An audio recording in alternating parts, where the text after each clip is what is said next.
Whoops. I am so stupid. I forgot to turn that off. My apologies, guys. That was unprofessional. But anyway, this is going to be the review for the Royal Tutor episodes 10, 11, and 12. I will have to say this is by far a very good series. This is, in fact, a very moving, very engrossed series, teaching you literally is lessons. The whole series is one big lesson. From grooming spoiled brats into well-worthy candidates in line for the throne. All thanks to the teaching of one little midget teacher, Heine Gon Wittgenstein. I'm sorry, guys, if I butchered his last name, but I can't pronounce that shit, damn it. But yeah, very fantastic series. I will have to say, if I were to score this series, well, I'll leave score and everything toward the end. The big plot points of these episodes were obviously getting to uncover the secrets of Heine's past. I was wondering when we were going to get into it. I thought we're going to get it midway into the series, but we got it toward the end, which I expected either midway or end. We will get to see what Heine's past looks like, and it turns out he honestly was just dealt a horrible hand. He was a good guy. He was a good person. He didn't grow up in university. He's not from any prestigious family. He's just a poor guy that grew. He was a poor kid that was raised with that took care of small children, and even these kids that he helped take care of. He decided to volunteer himself into being a teaching at a church to be able to give good lessons to these kids. To basically anyone that comes into the church, he teaches kids for that. Which is incredible that he even has the means to go by these teachings. When he was younger, he could not read, he could not read at all. And thanks to the help of Victor, he was able to read and then applied his own efforts in order to be a suitable candidate to teach these prestigious children, which are Leonhard, Bruno, Lecht, and Kai. The four spoiled brats that grew up to be very well-groomed and grown men, worthy in line for the throne. And I will have to admit, for the short time that Heine spent trying to groom these kids, he did an amazing job. He got to know them on a personal level, got to help them on a personal level, and even taught them certain things that you can say are, I will have to get down right to the point of it. I'm sure Heine was teaching them some academics, but possibly off screen. But I've noticed on screen, it was mostly life lessons.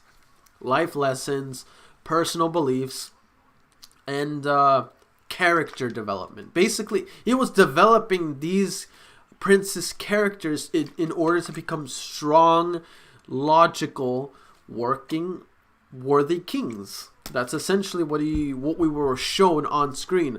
Obviously, off screen there was some academic work, but who the hell wants to see them talk about, so what's 2 plus 2? Like, no one wants to deal with that shit. Come on now. But yeah, he taught them very important lessons. Even though in his past he got a criminal status, he didn't do a damn thing. All he did was met up with Victor, right? Became his friend and taught him things. All he really did was snuck out to meet a friend. And even though I will have to admit how the palace reacted to Victor disappearing for a night, I cannot lie, it is a normal reaction, simply because he is of royalty. He is next in line to be a king.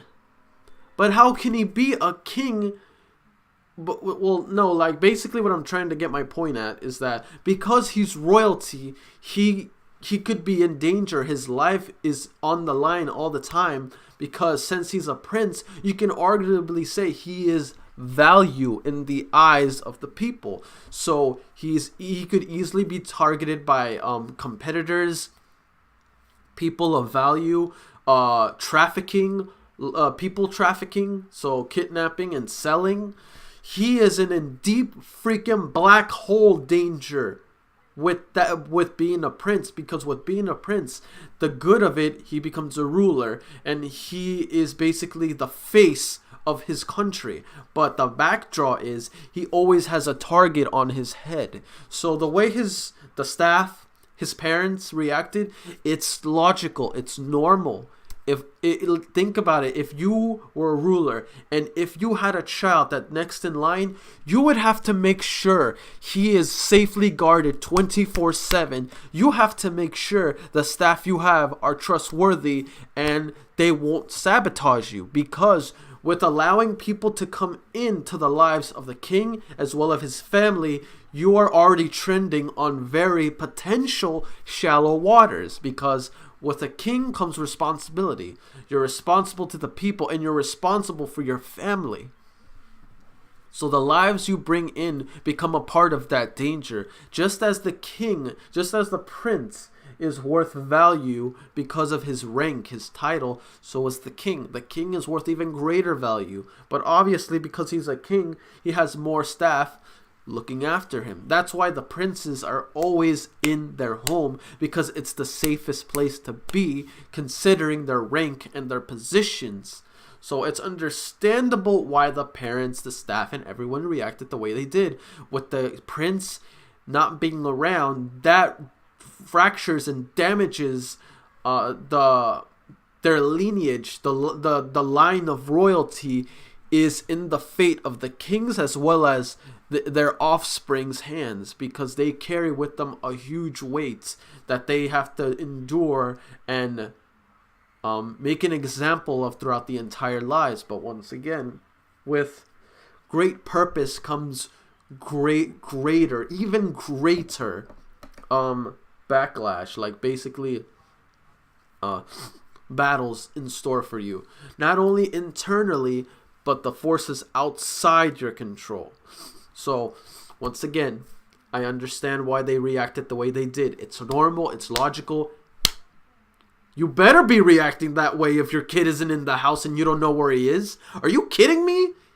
He is possibly being sold, all kinds of crazy shit, possibly murdered. There could be other competitors that could be after your heir just so your lineage dies, especially if you have more than one kid. Or no, if you only have one kid in line for the throne, it's easy to sever that lineage easily. So I understand why.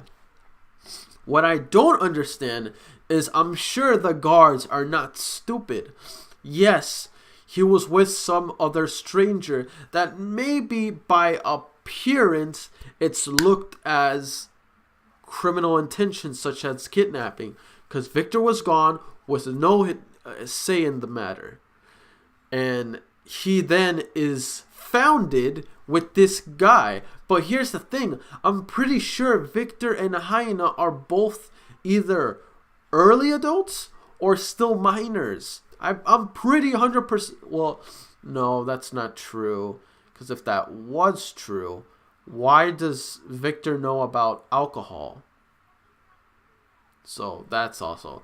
But I'm pretty freaking sure they're young. So it's like, even though I will have to admit it did look bad when Hyena had the pocket watch, that you can get away with kidnapping.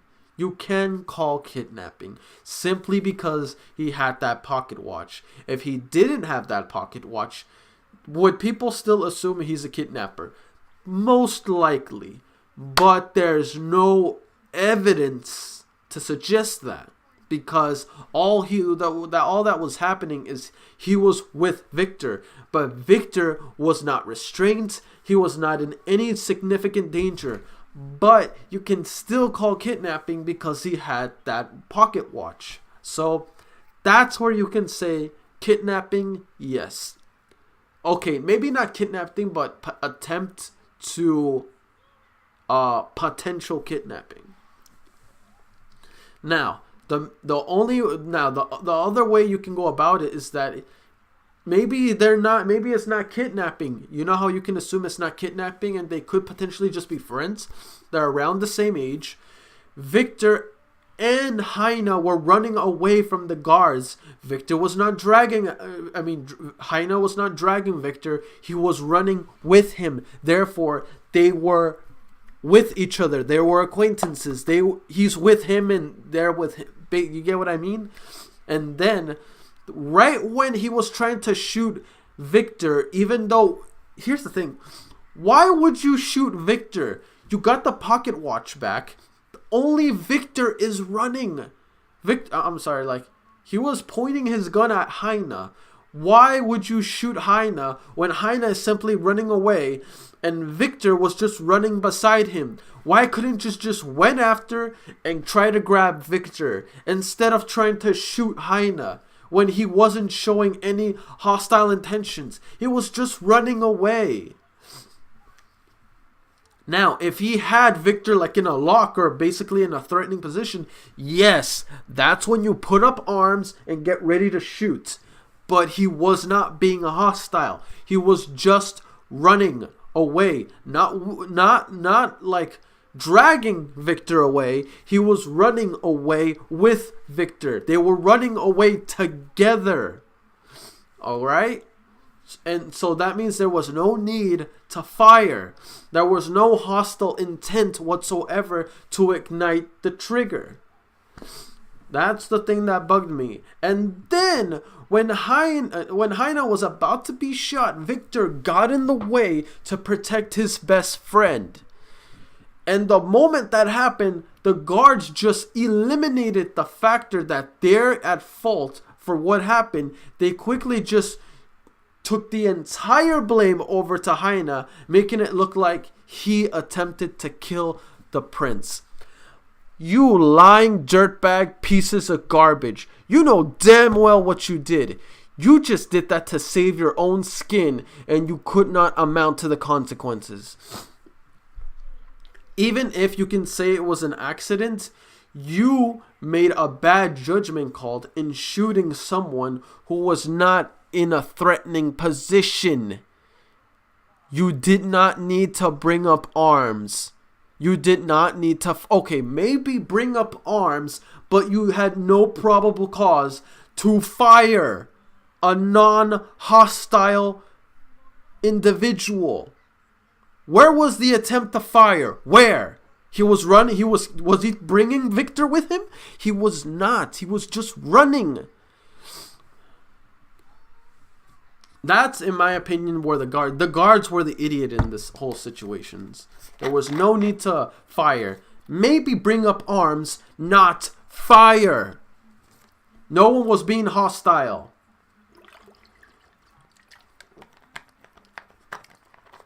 If you wanted to take Heine in for questioning, how about instead of pulling out the gun to fire, why didn't you just run at him and just pin him down? Pin Heine down and pin Victor down and then collect the evidence that way. Would Heine still be looked at as a criminal though? Honestly, when I think about it, no matter what the situation, Heine would have still looked like a criminal. You want to know why? Heine had the pocket watch in his hand. Because of that, evidence was planted. Planted evidence will believe that Heine will convince that Heine was attempt to kidnapping Victor. Therefore, he will still be charged with attempt to kidnap. But at least it wouldn't be attempt to kill. It would just be attempt to kidnapped. He will still have criminal charges. And he will still be looked at as a criminal. And that's the thing that sucks. no matter how the situation goes, because he had the pocket watch that was a gift from a dear friend, he'll be... Well, no, actually, he wouldn't even be a criminal if Victor just goes up to court and testify that, no, he did not steal my pocket watch. I gave it to him as a gift, as a symbol of our friendship. He's like, he's not my kidnapper. He is my friend. I did not get kidnapped. I ran away. I escaped from home to see my friend who I wanted to spend time with. And I gave him that gift to show that I cared. It was a gift from me to him, which you guys are using as an attempt to turn him into a criminal when he was never a criminal to begin with. He's a good guy that only wants to be with his friend. Therefore, if Victor just testified for him and brought it up in court and be like, he is not a criminal, he is my friend. I was never kidnapped. I escaped to see my friend. He never stole that pocket watch from me. I gave it to him. Problem solved. He has no criminal record, no nothing. He's clean. That's why I'm wondering, why didn't he do that? No, well. If someone... I'm probably something I missed. I'm pretty sure I missed it. If someone can explain to me, why didn't Victor take these charges to court, and why didn't Victor testify that Heine is his friend? Heine didn't steal the pocket watch and he gave it to him. There was no criminal actions taking place. It was just two friends hanging out and being friends. That's it. So if someone can explain that, that'd be great. Holy crap, I'm about to be 20 minutes in this video. Okay. I'm just gonna leave it down to like the verdict as well as my favorite character and give a little short synopsis why. Okay, my favorite character in this entire series, I will have to say, is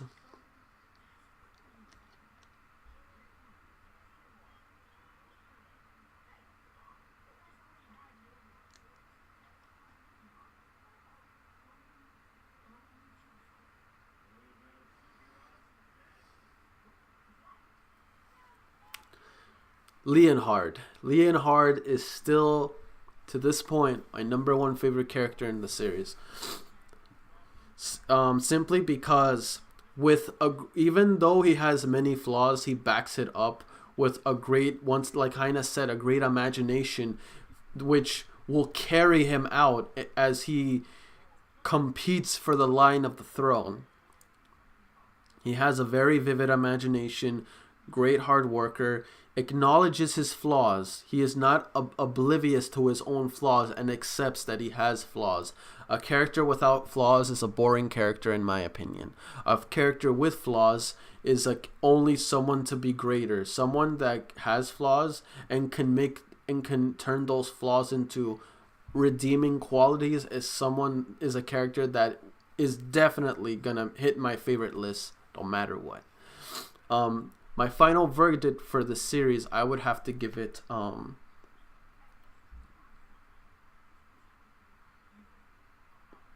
I would give it a 4.5. Reason why it's not a 5 stars, because even though there was a lot of amazing plot points within this series, I really wish I would have had more information on their eldest brother, Ians. He was someone that was mentioned throughout this entire series, but we didn't get to know anything of him. He was only referenced toward the end in order to solidify Heine's return. The only thing we get to know is that he's not an asshole per se, but he is in fact someone that has great confidence in his own ability and takes great pride in his own ability on what he can do to exceed the throne, as well as acknowledge, even though his opponents are his younger siblings, he acknowledges his siblings' newfound strength, which I will have to admit I respected. I respect how he proceeds his competition, and I respect how he sees himself and what he has to do to gain his position toward his heritage, essentially. I respect that. I acknowledge that. I like the bastard. So I do like him for that. But that only made me want to know more, which I was deprived of unless you read the manga. But since this is an anime, I'm basing it on anime, like, you know, overall story. There's that. And it's not a huge issue, it's just a small gripe. As well as, in my opinion, Haina was very, even though it's very anime-ish to have characters that are very monotone, very like emotionless until certain situations that when he showed his personality toward the end, when he showed his emotion, his joy of relief to hear what his students had to say about him and how it hit home right here, that was the most beautiful moment I've saw. Just to see a teacher be acknowledged so greatly and be wanted so greatly by his students. So I will have to admit, that was touching, that was beautiful, I loved it. So that's another reason why, even though he was very emotional toward the end, I thought it was well handled when he was given that moment of outburst. That's why I feel like it was a very soft, emotional, spontaneous emotion. But I would have liked to see more of I guess you can say more expressive kind of mentality. We did get to see it a little bit in the past, but I would have liked to see it more in the present time. Let's see. A few things here and there. Even though we did get a pretty good development with each and every character, I would have liked to see more of a, how can I say this? I felt like the story should have been longer. You know what I mean? I felt like this series should have been at least 24 episodes. That way we could better appreciate and have more time to exploit each and every prince, as well as have time for Ions a lot further. Even though the main antagonist throughout the entire time was Rosenberg, I felt like he was more of a mini boss, while Ions is the greater boss, which is obvious. He is up there. So that's the one thing I would have liked to see. So yeah, but overall, still great series. I really did enjoy it. Wish it was longer. Still enjoyed it for what it was worth, though. And yeah, great series, guys. Thank you for the person that recommended it. I enjoyed it immensely. See you guys in the next reaction. Peace.